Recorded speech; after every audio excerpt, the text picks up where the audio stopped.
Complete হয়েছে, তার সত্ত্বেও অনেকে এখনও স্কুলে কিন্তু জয়েন করতে পারেনি, এবং স্কুলে শুধু জয়েন করতে পারেনি এমনটা নয়, তার সাথে অনেক এমন সাবজেক্ট রয়েছে যাদের কাউন্সিলিং সম্পন্ন হয়। আবার কেউ রয়েছে 9-10 কল ফর ভেরিফিকেশন, কিন্তু তাদের ডকুমেন্ট ভেরিফিকেশন বাকি, শুধু ডকুমেন্ট ভেরিফিকেশনের বাকি থাকার সাথে তাদের ইন্টারভিউ কিন্তু এখনও সম্পন্ন হয়। তাই আমরা সরকারের কাছে দাবি জানাতে এসেছি যেন অনতি অবিলম্বে এই যে কাউন্সিলিংগুলো আমাদের বাকি রয়েছে, সেই কাউন্সিলিংগুলো যাতে দ্রুত সম্পন্ন করে ক্লিয়ার মেডিকেল সম্পন্ন করে প্রত্যেকে স্কুলে ফেরার সুযোগ করে দেওয়া হয়।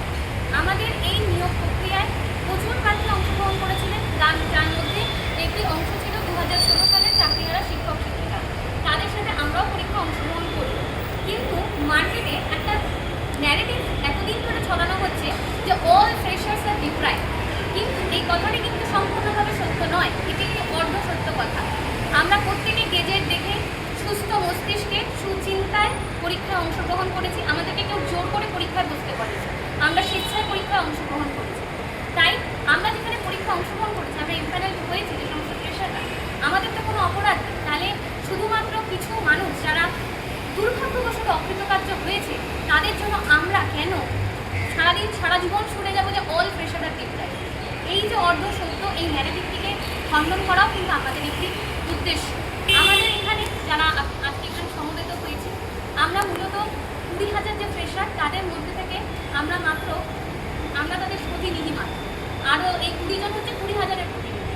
আর এই যে আমাদের প্রতিনিধি আমরা যারা এসেছি, আমরা শুধু সরকারের কাছে বার্তা পৌঁছে দিতে চাই, এই নিয়োগকে সম্পন্ন করে আমাদের স্কুলগুলোকে বাঁচানো হোক, বাংলার শিক্ষা ব্যবস্থাকে বাঁচানো হোক, একটা শিশুর কাছ থেকে যেন তার শিক্ষার অধিকারকে কোনোভাবে কেউ ফিরে না নেয়।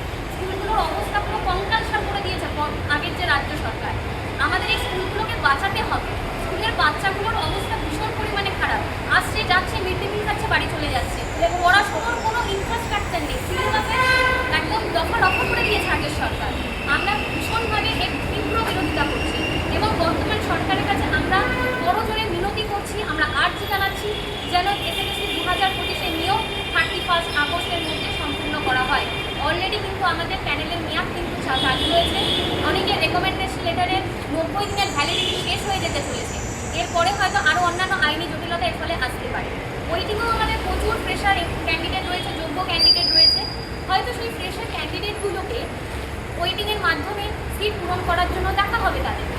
যদি ফার্স্ট কাউন্সিলিংয়ে যদি সময় মতো শেষ না হয়, তাহলে ওই যে সেকেন্ড কাউন্সিলিং বা থার্ড কাউন্সিলিংয়ে যে ওয়েটিং ফ্রেশারকে চাকরি পাবে, পরবর্তীতে তাকে আবার সেই 2016 এক্সপায়ারি প্যানেলের নামও একটা কালো দাগ তার গায়ে ছিটিয়ে দেওয়া হবে। আমরা তাই সরকারের কাছে আর্জি জানাচ্ছি, আপনারা খুব দ্রুত আমাদের নিয়োগটিকে সম্পন্ন করে আমাদের যে 9, 10 এবং 11, 12 মিলিয়ে টোটাল 20 থেকে 23,000 যে পরীক্ষার্থী এমপ্যানেল হয়েছে বা হতে চলেছে, যে ফ্রেশার যারা রয়েছে, তাদের প্রত্যেককে যেন নিয়োগপত্র খুব দ্রুততার সাথে হাতে তাদেরকে দেওয়া হয় এবং তারা যাতে স্কুলে ফিরে যেতে পারে। সেই সঙ্গে উল্লেখ্য, আমাদের এই প্যানেলে কিন্তু 2016 সালে যারা পরীক্ষায় বসেছিলেন তাদের মধ্যে থেকে কিন্তু চাকরিহারা শিক্ষকদের মধ্যে 90% শিক্ষক শিক্ষিকা কিন্তু পুনর্বহাল হতে চলেছে এবং সেই সঙ্গে ফ্রেশারদের সংখ্যাটা 67%। তাই সরকার যেন আমাদের দিক থেকে একটু বিবেচনার সহিত দেখেন, সহানুভূতির সাথে দেখেন, তাহলে আমরা সরকারের কাছে কৃতজ্ঞ থাকবো এবং বাধিত থাকবো। এটুকু বলেই আমরা আজকে আমাদের তরফ থেকে এই ব্রিফিং শেষ করব।